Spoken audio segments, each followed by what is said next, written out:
Pardon me, sir. Item 30 in the case entitled Montalongo versus City of Los Angeles et al. There's a recommendation to expend $250,000 in settlement. Okay, let's open the roll, close the roll, tabulate the vote. 11 ayes. Okay, we'll now move to item 26. Mr. Hunt, item 26. Mr. Hunt passes. Let us prepare to, Mr. Walsh is out of time. Let us prepare to vote on item 26. Let's open the roll, close the roll, tabulate the vote. 11 ayes. Okay, that brings us where? Mr. President, that leaves item 28. It's an item scheduled for closed session. Okay, why don't we clear the chambers and we'll go into closed session. Sergeants, please remove all non-essential folk from the chambers.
We're back in regular session.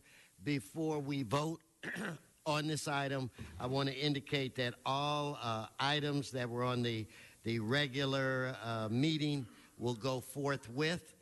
Now, members, let's vote on the item that is before Mr. City Attorney. Mr. Clerk, I'm sorry. Certainly. Mr. President, if I may, for item 28, in the case entitled Robert Contreras versus City of Los Angeles, Julio Benavides and Mario Flores, there's a recommendation to pay attorney's fees, the final judgment plus accrued interest, in the amount of $6,893,000, $893,124.64. Okay, let's open the roll, close the roll, tabulate the vote. 10 ayes. That brings us where, Mr. Clerk? Mr. President, that brings council to general public comment. Okay, Mr. Murphy, followed by Mr. Walsh, followed by Mr. Previn. Yeah. Happy Good Friday. Happy Easter. My choir will be busy. One word to DWP. They need to lower their prices. They need to cut their prices. Thank you, sir. So if I could have Mr. Walsh, Mr. Previn, Ms. McAllister. John Walsh, J. Walsh, Confidential. L.A. Mayor Garcetti, triple now the police protection for L.A. subway riders. We are exposed since yesterday's ISIS terrorist explosion. I challenge the national media to compare the amount of protection the NYPD gives New York subway riders compared to where we are here. We have absolutely nothing. I didn't see one cop when I came down here from Hollywood. They don't give a damn. And believe me, ISIS is real smart. They're going to attack at the weakest point. And the weakest point for subway security in America. And Barbara Boxer stood right here and praised to high heaven earlier today the Red Line MTA LA subway. It's going to turn red, and you don't give a damn because most of the riders are minorities. Thank you, Mr. Previn, followed by Ms. McAllister, followed by Mr. Mohammed.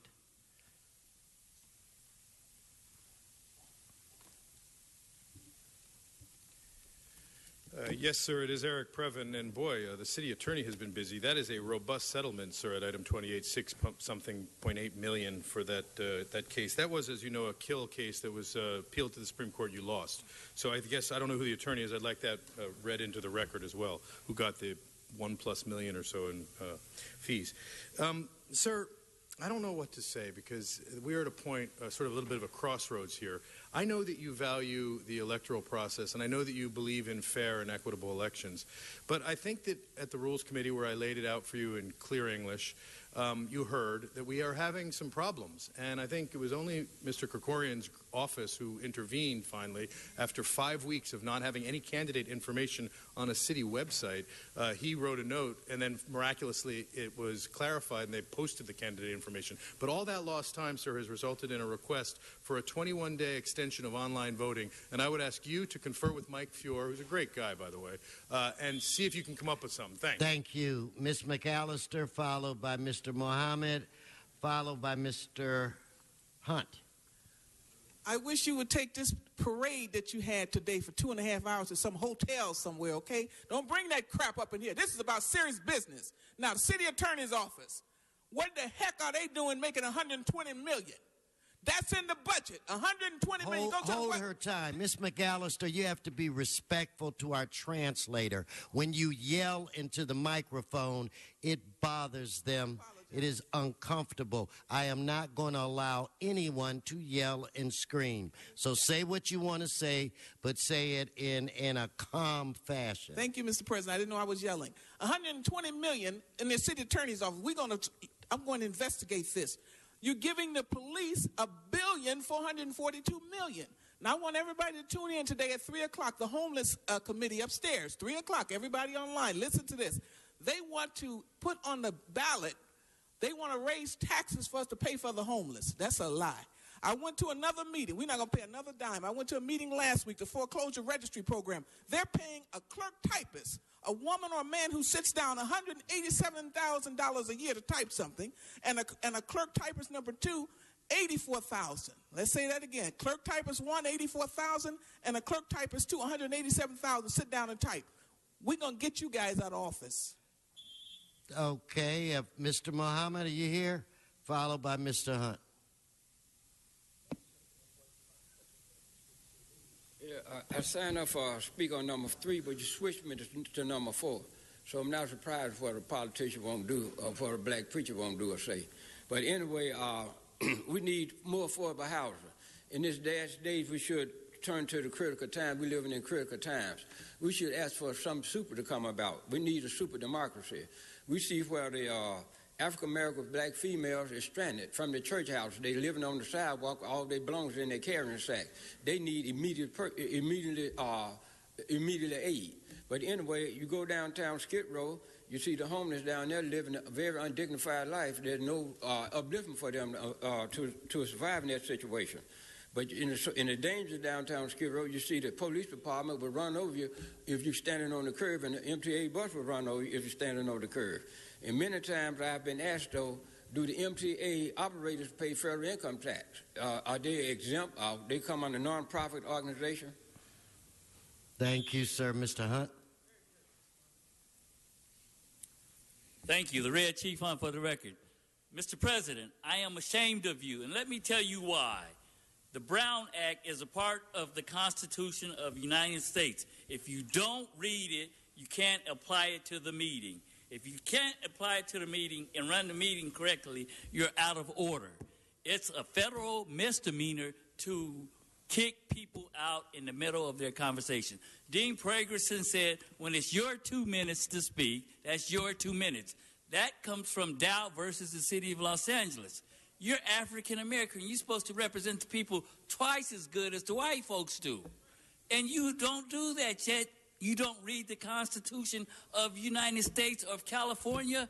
That's very sad. You represent me. And you have to be on time.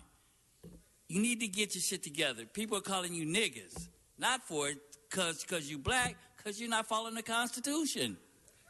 All right, let's move on. I believe that concludes general public comment. What's additional business before this body? Mr. President, Council has motions for posting and referral. They are posted and referred. The desk is clear. Okay, I've just been informed that we have a Krikorian birthday sighting, maybe, and a Cedillo possible birthday sighting. So we want to, whenever you guys become 39 again, wish you happy birthday. Oh, Mr. Bonin, you're turning 39 as well, or are you 29? Oh, last Saturday he turned 39. Okay, happy birthday to each and every one of you. Another announcement. Is Xavier here? For the past 2 days, Xavier Leonard is over here. Come up quickly. Go by Mr. Rue, Xavier. I want people to see you quickly. Keep close. Can we get it? Xavier has been here studying us for the last couple of days. He's in the midst of getting a doctorate degree and wanted to come and kind of shadow me and watch us. And I think that this has been a eye-opening experience for him, and I can't wait to read the paper that you write on us. So with that said, announcements, members, announcements. Now, Mr. Bonin? Yes, colleagues, due to the late hour, Transportation Committee will begin at 1:30.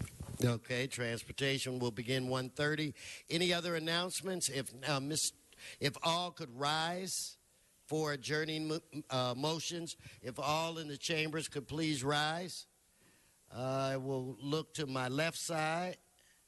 Mr. Harris Dawson. Thank you so much, Mr. President. Members, council members, I ask today that we adjourn in honor of Malik Taylor, otherwise known as Fife Dog, who died last night at the age of 45. Taylor was a founding member of the transformative celebrated hip-hop group A Tribe Called Quest.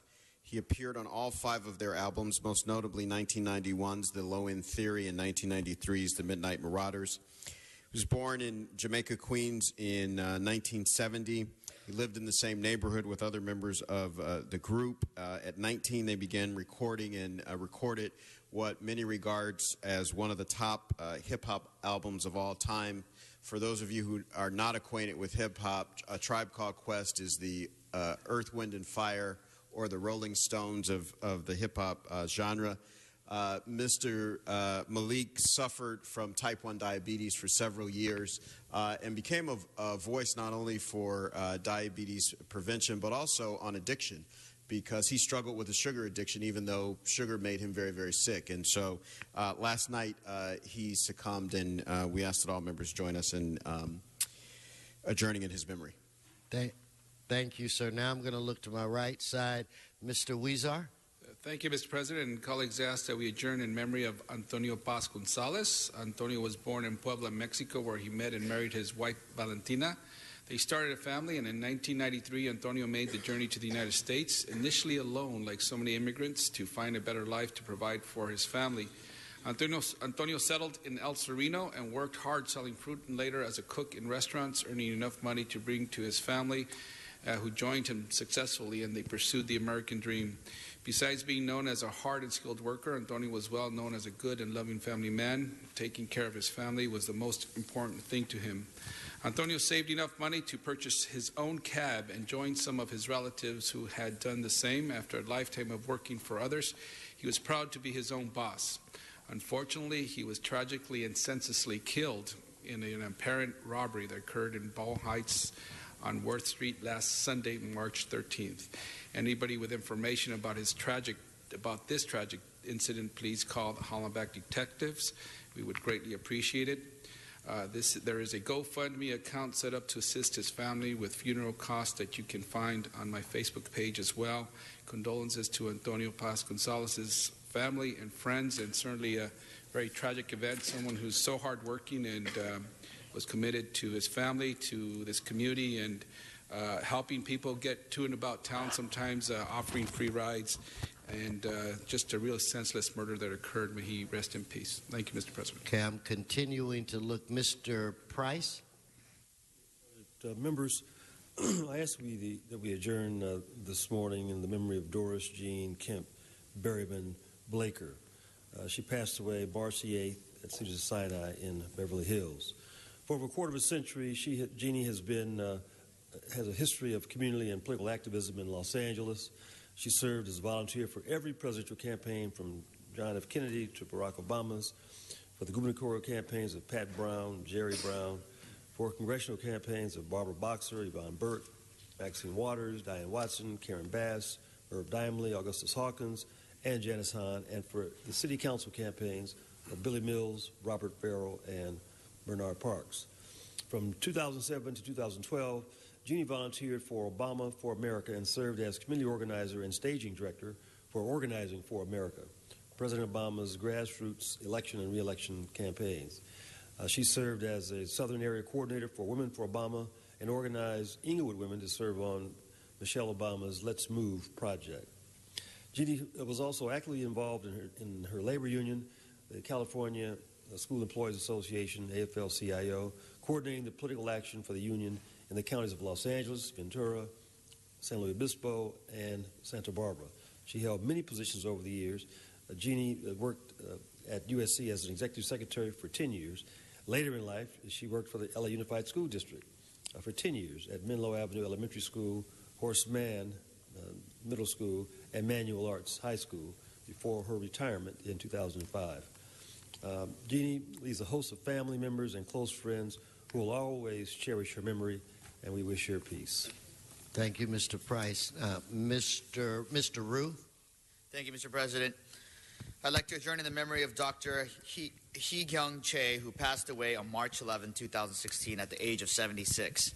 Dr. Choi was born in Seoul, South Korea on December 9, 1939, and he attended Gyeonggi High School and Seoul National University School of Law. He went on to earn 2 master's degrees and a doctorate in economics from the University of Oregon. He worked for the Chosun Daily newspaper Korea Advanced Institute of Science and Technology, Hongik University, and later Sanmi Corporation, a large manufacturer of steel products where he climbed to the rank of vice president. After the Asian stock market crash of 1998, which forced the closure of Sanmi Corporation, Dr. Che returned to academia as a college economics professor. Dr. Che and his wife, Inja, moved to Los Angeles in 2004 to be closer with their children. Unfortunately, most of his time here was spent tending to his critically ill wife. Despite this challenge, he made time for his various communities. He served as the president of the Los Angeles Seoul National University Alumni Association and spent the rest of his time teaching seniors the efficiencies of using a computer. He received an award for his dedication and stewardship of his local alumni associations. Dr. Che is survived by his wife, daughter, son, son-in-law, granddaughters, 5 siblings, 5 nephews, and 7 nieces. In lieu of flowers, please send donations in Dr. Che's name to Road Monkey Foundation, a project to provide sustainable material playgrounds and clean water systems to oversee communities in need. Thank you, and may all our thoughts and prayers be with the family and friends of Dr. Che. Okay, thank you, Mr. Rue. I am still looking to my right. I don't see any other adjourning motions. Members have an enjoyable weekend. This meeting is adjourned.